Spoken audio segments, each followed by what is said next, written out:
কি পরিমাণ মহিলাদের উপরে কোরবানি ওয়াজিব। বর্তমান সময়ে একজন মহিলার কাছে যদি কিছু স্বর্ণ এবং নগদ জমা টাকা, এই 3 দিন 10ই জিলহজ মানে কোরবানির দিন এবং পরের 2 দিন, এই 2 দিন 3 দিনে যদি কোনো মহিলার কাছে কিছু স্বর্ণ আর কিছু জমা টাকা আছে, মনে করেন মহিলার কাছে 1 ভরি স্বর্ণ আছে, 10,000 টাকা আছে, অতিরিক্ত টাকায়, মহিলাদের তো এত অতিরিক্তই, এবেডি কেডি দিয়ে বাজার করব জীবনও করতো না, বাপরে বাপ, চিনি না।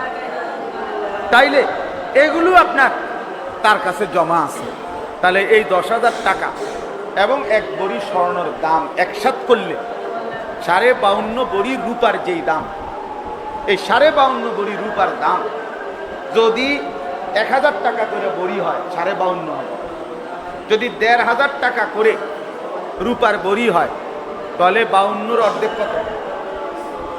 26,000।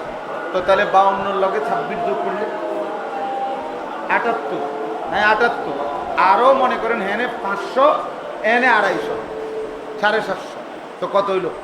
এই 78,750 টাকা, মনে করেন 1,500 ধরছি সর্বোচ্চ, 1,500 টাকাও যদি রূপের বড়ি হয় তাইলে 78,750 টাকা হয় 52.5 ভরি রূপার দাম। তাহলে এই পরিমাণ টাকা যদি স্বর্ণ এবং ওই জমা টাকা মহিলার এই দুইটা মিলাইয়া যদি হয়, তাহলে এখন স্বর্ণ 1 ভরির দামে তো 1,00,000 টাকা,